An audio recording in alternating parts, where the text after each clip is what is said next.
Selamat pagi anak-anak. Mari sebelum kita mulai pembelajaran, kita berdoa terlebih dahulu. Terpujilah kuasa nama-Mu ya Bapa, kami sungguh sangat mengucap syukur buat anugerah-Mu yang luar biasa, sehingga pada saat ini kami bisa mengikuti pembelajaran agama Kristen. Kiranya Kau yang berkati pembelajaran hari ini dari awal sampai akhir. Dalam nama Tuhan Yesus kami berdoa, terima kasih Tuhan. Amin. Shalom anak-anak. Pada pertemuan saat ini kita akan membahas bab 10 yang berjudul Membangun Solidaritas Sosial, Belajar dari Ajaran Yesus. Terambil dari bacaan Matius 25 ayat 31 sampai 46 dan Lukas 4 ayat 16 sampai 19. Untuk detailnya anak-anak bisa baca pada buku halaman 72 sampai 77.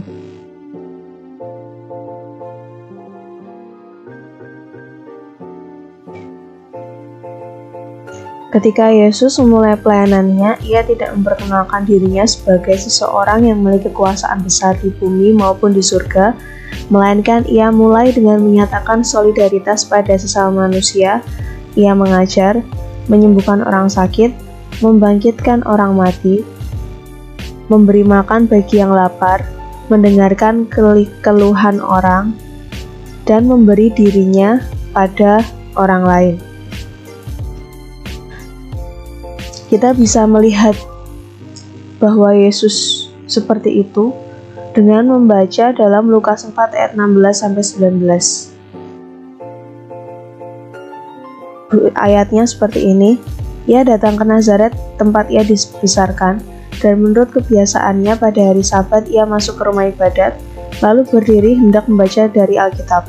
Kepadanya diberikan kitab Nabi Yesaya, dan setelah dibukanya, ia menemukan nats di mana ada tertulis, Roh Tuhan ada padaku, dan oleh sebab ia telah mengurapi aku untuk menyampaikan kabar baik pada orang-orang miskin, dan ia telah mengutus aku untuk memberitakan pembebasan kepada orang-orang tawanan dan penglihatan bagi orang-orang buta, untuk membebaskan orang-orang yang tertindas, untuk memberitakan tahun rahmat Tuhan telah datang. Amin.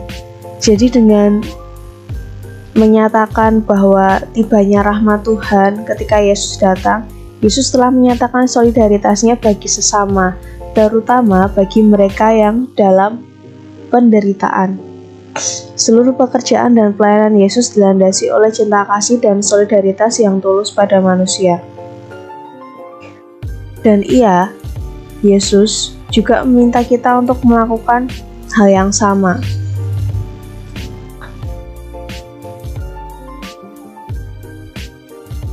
Dalam Matius 25 ayat 40b dikatakan bahwa segala sesuatu yang kamu lakukan untuk salah seorang dari saudaraku yang paling hina ini, kamu telah melakukannya untuk aku.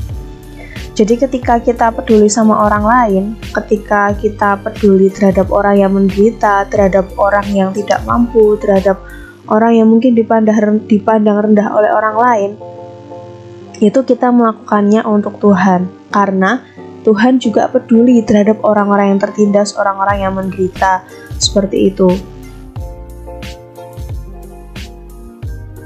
Kita juga bisa melihat contoh dari gambar sikap peduli dan solidaritas yang tinggi dalam kehidupan jemaat yang mula-mula.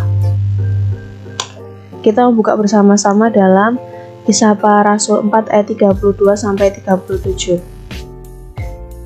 Ibu akan membacakannya untuk anak-anak. Kisah Para Rasul 4 ayat 32 sampai 37, cara hidup jemaat.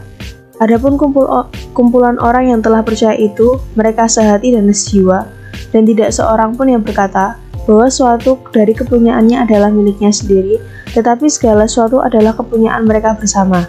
Nah, dari ayat 32 kita bisa menangkap bahwa cara hidup jemaat yang mula-mula itu tidak egois. Cara hidup jemaat yang mula-mula itu peduli terhadap yang lain karena kepunyaan mereka adalah kepunyaan bersama. Ayat 34, Tidak ada seorang pun berkekurangan di antara mereka, karena semua orang yang punya tanah atau rumah menjual kepunyaannya itu, dan hasil penjualan itu mereka bawa dan mereka letakkan di depan kaki rasul-rasul, lalu dibagi-bagikan kepada setiap orang sesuai dengan keperluannya. Nah, mereka peduli terhadap orang-orang yang tidak mampu. Mereka memperhatikan saudaranya yang kurang beruntung. Ini merupakan sikap peduli dan solidaritas yang tinggi. Dan seterusnya, anak-anak bisa membaca ayatnya. Intinya, kehidupan jemaat yang mula-mula itu tidak memikirkan diri sendiri, tetapi peduli terhadap sesamanya yang kurang mampu, dan kepunyaan mereka adalah kepunyaan bersama. Jadi sangat solid pada saat itu. Sukacita mereka meluap. Dan meskipun mereka sangat miskin, namun mereka kaya dalam kemurahan. Kemudian di dalam 2 Korintus 8 ayat 1 bahwa mereka telah memberikan menurut juga mereka, bahkan melampaui, menceritakan mengenai sikap kemampuan peduli dan solidaritas yang dilakukan oleh jemaat di Makedonia. Kita bisa membaca di dalam Korintus ini bahwa membacakan ayat 1 dan 2 saja. Jemaat Makedonia, saudara-saudara, kami hendak memberitahukan kepada kamu tentang kasih karunia yang dianugerahkan kepada mereka tetap memiliki sikap peduli dan solidaritas. Selagi dicobai dengan berat dalam solidaritas itu bisa dilakukan oleh semua orang. Tidak hanya orang kaya, tidak hanya orang yang mampu, karena peduli dan solidaritas itu berbicara mengenai mental yang perlu dilatih sejak dini. Jadi anak-anak yang masih SMP bisa melatih sikap peduli dan solidaritas ini terhadap sesama. Jangan sampai tumbuh menjadi seseorang yang tidak peduli, seorang yang terlalu cuek, seseorang yang pelit, seseorang yang terlalu individualistis seperti itu. Tetapi memiliki sikap peduli itu sangat penting, mengikuti teladan dari Yesus. Nah, kita bisa lihat juga bahwa sikap peduli dan solidaritas itu juga tidak bergantung pada jabatan. Contohnya seperti perumpamaan yang diceritakan Yesus dalam Lukas 10 ayat 30-34, di mana ada seseorang yang kerampokan. Terus hampir mati, ditinggal sama perampoknya.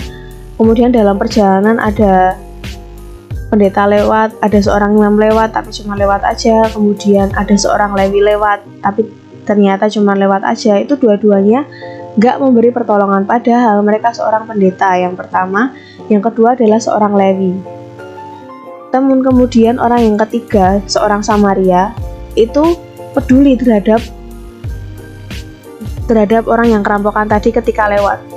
Luka-lukanya dibalut, kemudian dibawa ke penginapan, seperti itu, dirawat seperti itu. Meskipun orang Samaria ini pada saat itu dipandang sebagai orang yang rendah seperti itu sama bangsa Israel, tapi buktinya mereka memiliki hati atau mental yang peduli dan solidaritas. Jadi solidaritas itu selain tidak tergantung pada banyaknya harta, tapi juga tidak bergantung pada jabatan. Seperti itu.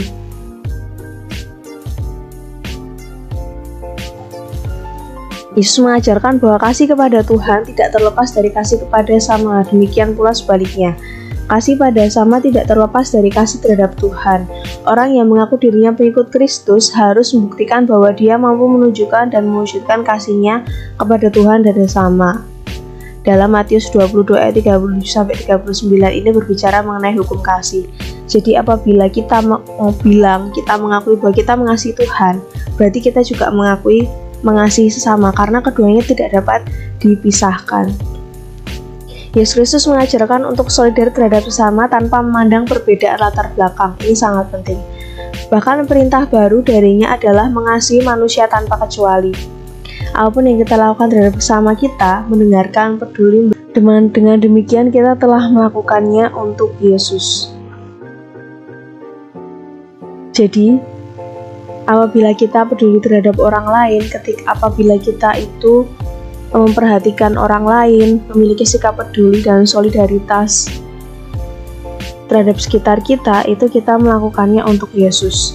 Dan ingat, sikap solidaritas dan peduli itu jangan didasarkan pada keinginan untuk memperoleh sesuatu, atau tidak tulus, atau butuh embel-embel kayak gitu.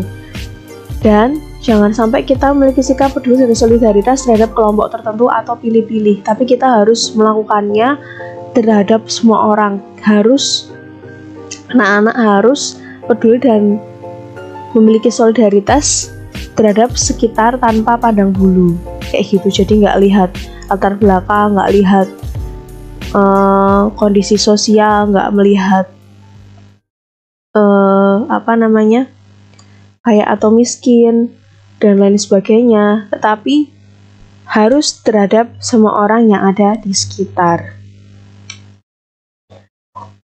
Jadi materi kita pada minggu ketiga ini sampai di situ dulu. Terima kasih, Tuhan berkati. Apabila ada pertanyaan, silakan ditanyakan pada saat Google Meet.